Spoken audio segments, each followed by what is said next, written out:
For a long time, global governance has had a familiar problem. It moves slower than technology. And honestly, we've tolerated that gap because the consequences usually showed up gradually. But now we're stepping into something different. In the intelligence economy, AI doesn't just support decisions, it shapes them. It nudges markets. It influences what people believe. It can steer public services and even help run critical infrastructure. So the question isn't, should AI be governed? That debate is basically over. The real question is, how do we govern it? Who gets to set the rules? And what are those rules actually designed to protect? Today we're digging into AI Governance 2035, the emerging global regulatory order that's likely to define the next decade of intelligence. Welcome back to the B.I channel, where data meets decisions. I'm your host, Solen Hale, and joining me is strategist and the founder of the B.I channel, Nikiema. We're going to break down how nations are building the rules, frameworks, and institutions that will govern AI in the years ahead. Nikiema, welcome back. Always good to be here, Solen. And you're right to frame it as a new order. AI Governance 2035 is where intelligence, ethics, economics, and geopolitics collide. It's not just a policy conversation. It's a power conversation. Let's start with something basic, because people use the term like everyone agrees on what it means. When we say AI governance, what are we actually talking about? AI governance is the full system that directs how AI is created and used. That includes laws and regulations, of course.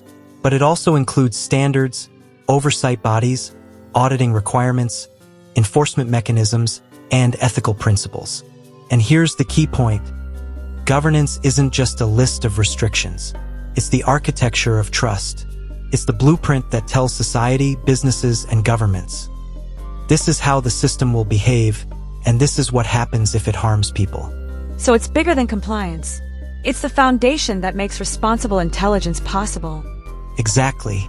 Governance answers some very practical questions. What is an AI system allowed to do in high-stakes settings? Who controls it and who can access it? How are decisions made and explained? And when things go wrong, who is accountable and what's the remedy? That last one matters a lot. Because if no one is accountable, then AI becomes this ghost decision maker. It impacts your life, but no one can be held responsible. Right. And that's why I often say AI governance is essentially the rulebook of the intelligence economy. If intelligence becomes infrastructure, then governance becomes the building code. Okay, let's build that building code. When we say AI Governance 2035, we're talking about an emerging global regulatory order. What does that order actually look like? What are the recurring building blocks that we're seeing across countries? I describe it as 5 pillars. Different regions emphasize different parts, but globally, these 5 are becoming the core structure. Let's walk through them one by one. First pillar, transparency standards. What's changing there? Transparency is moving from nice to have to required, especially in finance, healthcare, employment, education, and public policy.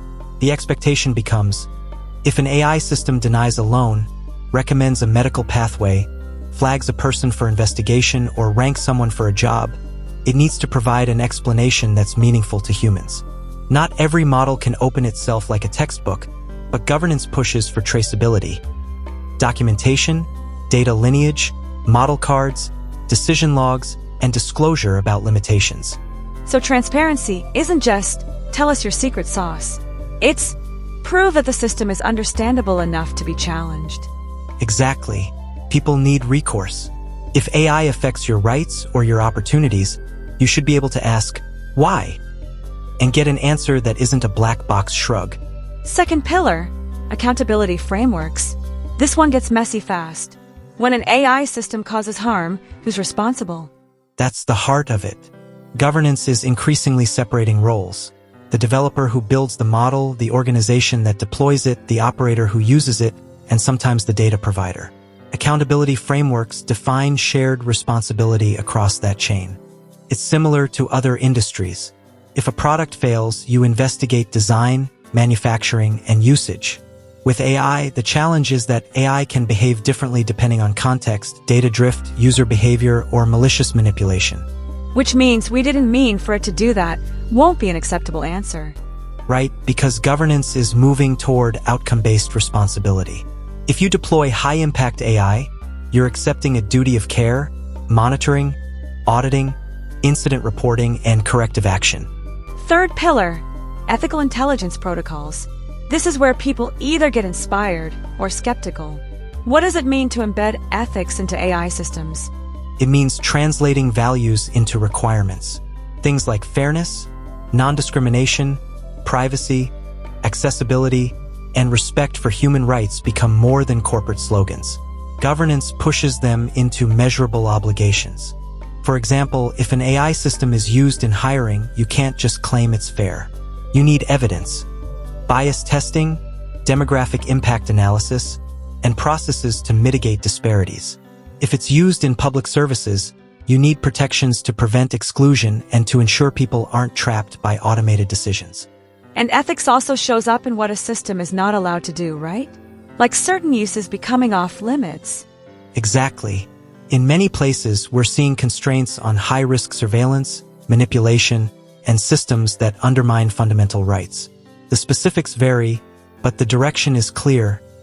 Ethical boundaries are becoming policy boundaries. Fourth pillar, safety and risk classification. This feels like the part where AI starts getting treated like other critical technologies. That's a great way to put it. Think about medical devices, aviation, nuclear energy, pharmaceuticals. We don't regulate a toothbrush the way we regulate a pacemaker. Risk classification is about saying, not all AI is the same. A music recommendation algorithm is different from an algorithm that determines prison sentences or controls a power grid.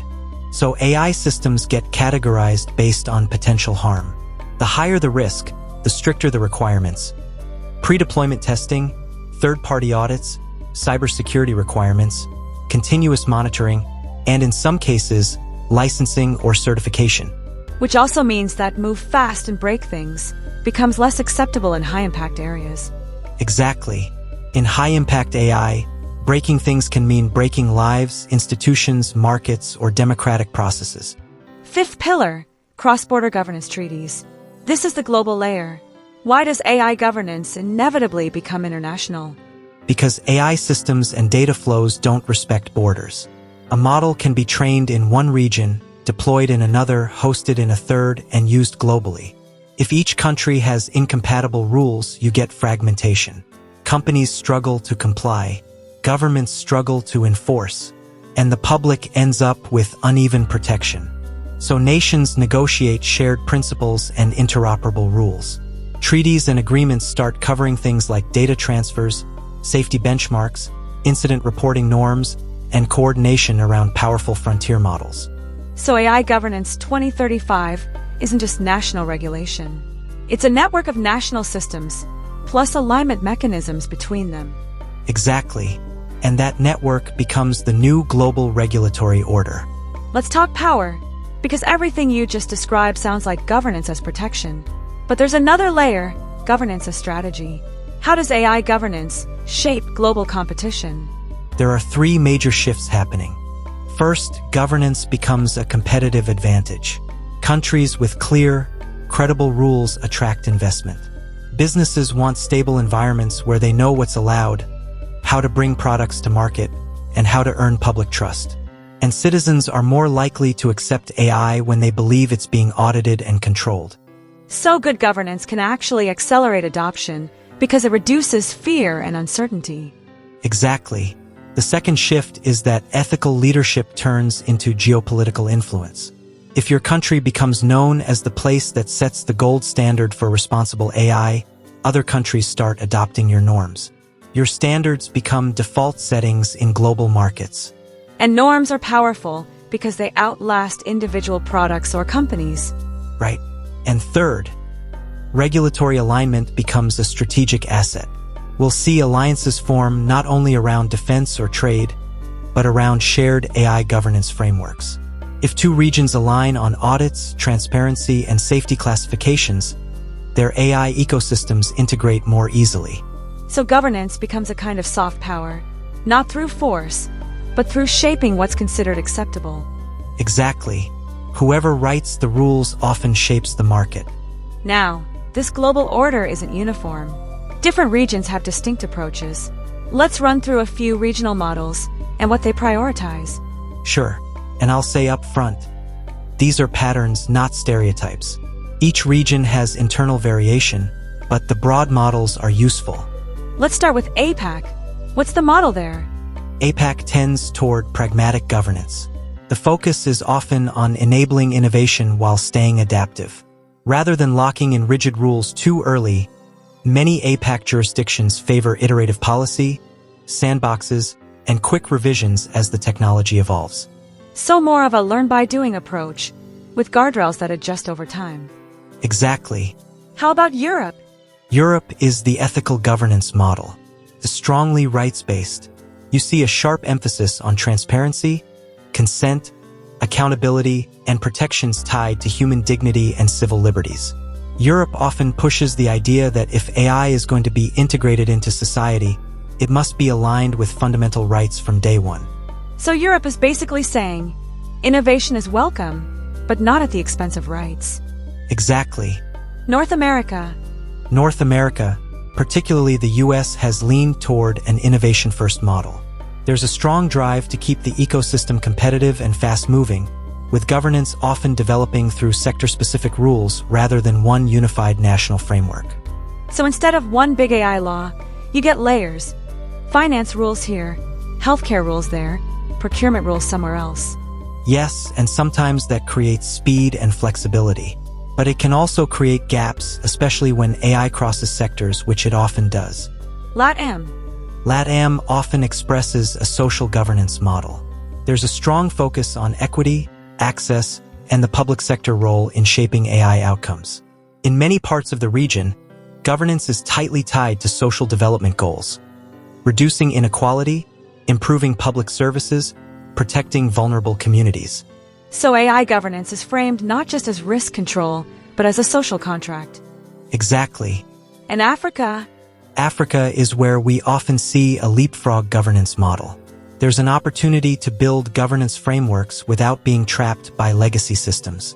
And because mobile infrastructure has been a major driver of innovation across the continent, governance often emphasizes mobile intelligence, digital identity concerns, and practical guardrails that support fast adoption while protecting people. That leapfrog idea is interesting because it suggests that governance can be designed for the future rather than retrofitted from the past. Exactly. And when it's done well, it can be very powerful. We've covered what strong governance looks like. Now let's talk about the other side. What happens when governance is weak or missing? Weak AI governance creates predictable risks and they compound. You get algorithmic discrimination, where systems systematically disadvantage certain groups. You see manipulation, where AI-generated content distorts public opinion or floods information channels with convincing falsehoods. You see systemic bias becoming embedded in institutions because the AI is trained on biased data and deployed at scale. You can even get economic instability when automated systems interact in ways no one fully understands or controls. And the most dangerous part might be the trust collapse. Exactly.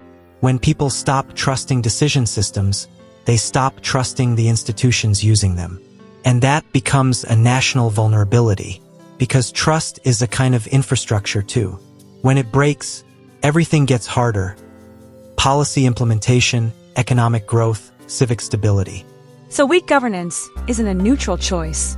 It's a risk decision, whether leaders admit it or not. Right. And the irony is, the countries that delay governance often end up reacting to crises, which can lead to rushed, heavy-handed regulation that's worse for innovation and worse for public safety. Proactive governance is usually the smarter path. Let's get practical. If a national leader, or even a policy team, is listening and thinking, okay, we want to be ready for AI governance 2035, what's the roadmap? What do nations actually need to build? I give 5 concrete moves. First, establish a national AI oversight body with real authority. Not just a committee that writes reports, but an institution that can set standards, coordinate across agencies, and enforce rules where necessary. Second, create transparent auditing systems. That includes technical audits, compliance audits, and impact assessments for high-risk deployments. Auditing needs to be routine, not an emergency response. Third, align with emerging cross-border governance. You don't want your country to become isolated by incompatible standards. Interoperability matters. Shared definitions, shared reporting practices, shared safety baselines. Fourth, invest in ethical intelligence education. That means training regulators, judges, civil servants, engineers, and business leaders to understand AI systems well enough to govern them. And fifth, build public trust through accountability. People need clear channels to challenge decisions, report harm, and get remedies. Otherwise, governance becomes theater. That's the thread running through everything you're saying. Governance isn't optional. It's foundational infrastructure for the intelligence era. Exactly.